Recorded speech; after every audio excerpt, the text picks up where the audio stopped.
A to ai mu sake dawo muku da wani bidiyo. Ya za ka iya sanin shin wai yaronka me yake kallo? Me yake kallo a YouTube? Yana kallon abu ne na kyau? Yana kallon abu ne na ɓata tarbiyya ko yaya ne?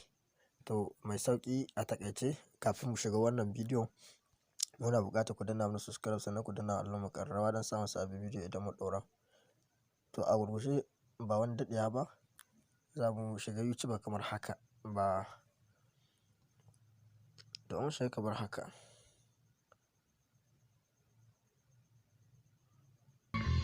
Za mu jira ya buɗe. Idan ya buɗe kamar haka wani abu mai ɓata lokaci ba.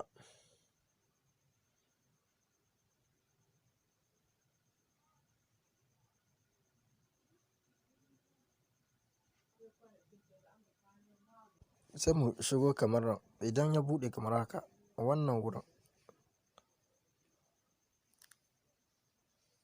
wannan wurin shi za ku shiga. Sai mu danna shi kamar haka.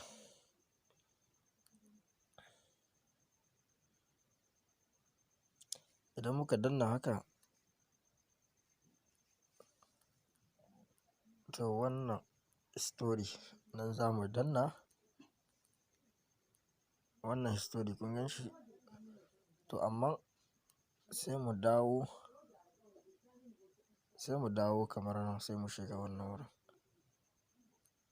Sai mu danna shi kamar haka.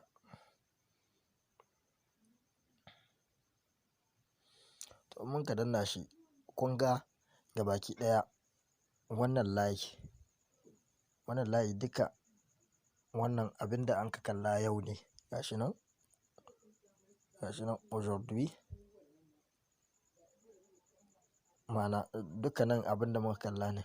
Kun gani gasu nan duka abin da yau na kalla a yau ne.